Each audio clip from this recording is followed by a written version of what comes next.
Oke, bismillahirrahmanirrahim. Assalamualaikum warahmatullahi wabarakatuh.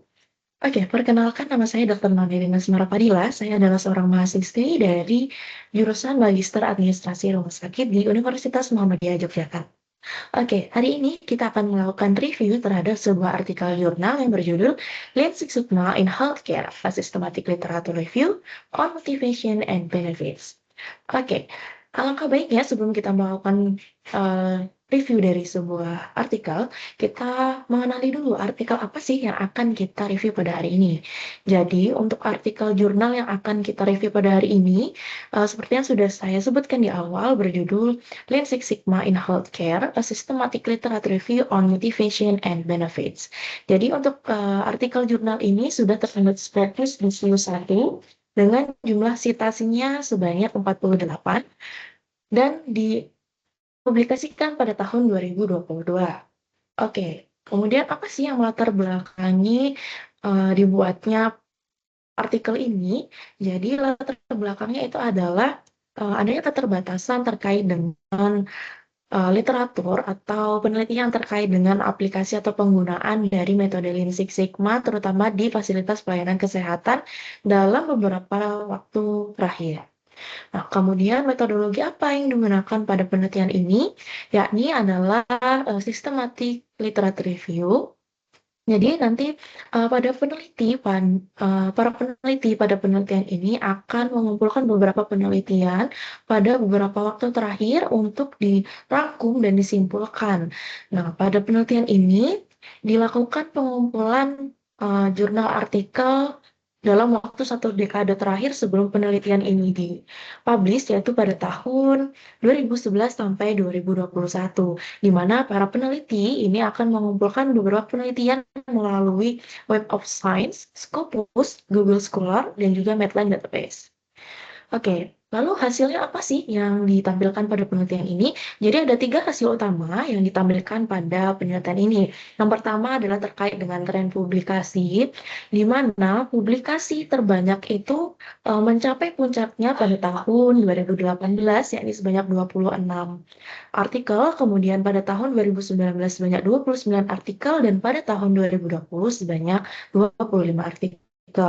Kemudian dari penelitian ini juga dilaporkan bahwa terdapat sekitar 43% dari penelitian itu terdiri dari 3 orang peneliti. Kemudian sebanyak 25% itu terdiri dari 2 orang peneliti dan sebanyak 13% itu terdiri dari 1 peneliti. Baik. Kemudian hasil yang selanjutnya adalah terkait dengan manfaat dari Lean Six Sigma. Jadi manfaat apa saja yang bisa kita dapatkan dengan memanfaatkan metode Lean Six Sigma ini? Jadi yang pertama adalah pengurangan waktu tunggu pasien, kemudian yang kedua adalah penurunan tingkat kesalahan medis, yang ketiga adalah terkait dengan penurunan biaya, serta yang terakhir adalah peningkatan dari efisiensi alur kerja yang menjadi signifikan. Oke, kemudian yang selanjutnya adalah hasil terkait dengan motivasi dari penggunaan Lean Six Sigma. Jadi ada beberapa kategori faktor yang mempengaruhi motivasi dari penggunaan Lean Six Sigma dari sebuah organisasi atau sebuah fasilitas kesehatan. Jadi yang pertama adalah terkait dengan faktor eksternal, di mana adanya tekanan dari luar organisasi yang mendorong untuk terjadinya perubahan dan efisiensi. Contohnya seperti adanya kepatuhan terhadap regulasi kesehatan nasional ataupun akreditasi. Nah, kemudian faktor yang kedua itu adalah adanya tujuan strategis atau sasaran jangka panjang dari suatu organisasi. Misalnya seperti meningkatkan kinerja operasional dari sebuah rumah sakit. Kemudian kategori faktor yang ketiga adalah adanya tujuan manajemen. Nah, misalnya seperti mengembangkan keterampilan dan juga kompetensi dari staf-stafnya. Kemudian faktor yang keempat adalah faktor penguatan diri. Contohnya seperti adanya keinginan untuk terbentuknya sebuah budaya perbaikan yang berkelanjutan.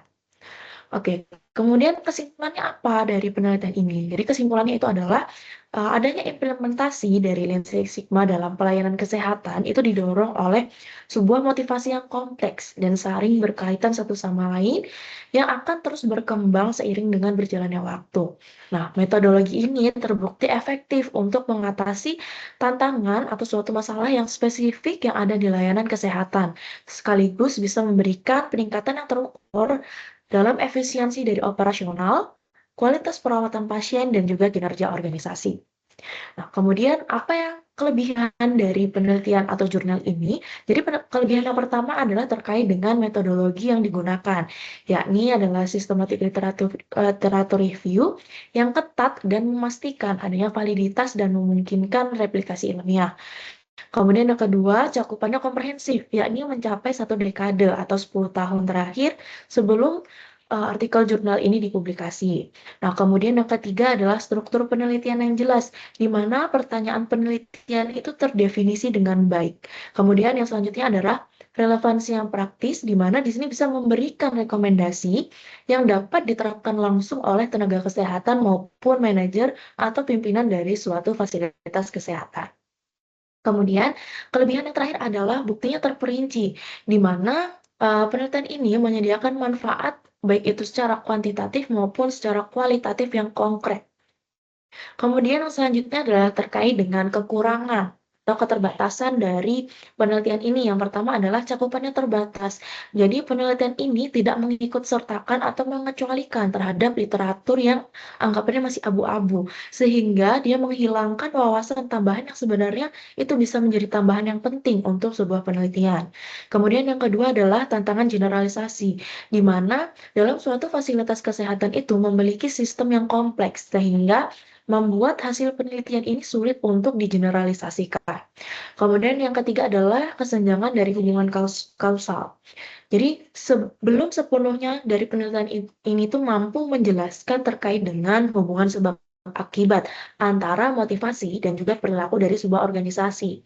Kemudian terakhir adalah terkait dengan ambiguitas dari tingkat organisasi, di mana banyak artikel yang tidak menjelaskan secara eksplisit tingkat organisasi tempat motivasi itu muncul, sehingga kedalaman pemahaman itu menjadi terbatas. Baik, kemudian yang selanjutnya adalah relevansinya dengan manajemen rumah sakit itu apa?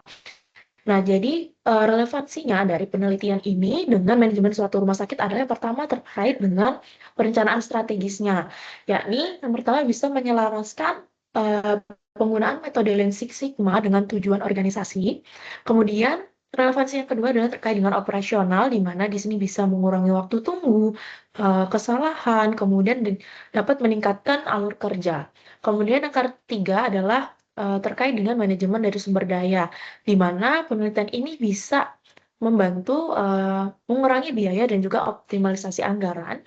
Kemudian yang keempat adalah terkait dengan perawatan pasien, di mana di sini bisa meningkatkan keselamatan pasien, meningkatkan mutu, serta bisa meningkatkan kepuasan pasien. Kemudian yang selanjutnya adalah terkait dengan pengembangan staf, di mana di sini bisa membangun budaya dan juga keterampilan perbaikan, terutama perbaikan yang berkelanjutan. Kemudian yang terakhir adalah terkait dengan keputusan yang berbasis bukti, sehingga di sini bisa membuat para pemimpin atau manajer atau tenaga kesehatan di suatu fasilitas kesehatan itu menggunakan kerangka kerja yang telah terbukti untuk bisa segera dilakukan implementasi. Kemudian yang terakhir adalah terkait dengan refleksi. Jadi menurut saya, pada penelitian ini itu sangat berguna untuk menunjukkan bahwa tren metode Lean Six Sigma ini sangat berpengaruh terhadap evaluasi kualitas pelayanan kesehatan. Nah, artikel jurnal ini juga mampu menunjukkan bahwa dalam kurun waktu 1 dekade, terutama pada saat sebelum penelitian ini dipublish, metode Lean Six Sigma ini bisa berkembang secara signifikan. Dengan adanya metode Lean Six Sigma ini, kita bisa meningkatkan kualitas pelayanan kesehatan yang memiliki basis ilmiah. Oke, mungkin sekian yang bisa saya sampaikan. Semoga apa yang sudah kita review dari jurnal ini tadi bisa kita ambil ilmunya, bisa kita ambil hikmahnya, dan semoga ilmunya bisa kita manfaatkan di kemudian hari, terutama di fasilitas kesehatan kita masing-masing. Baik, sekian yang bisa saya sampaikan. Terima kasih. Wassalamualaikum warahmatullahi wabarakatuh.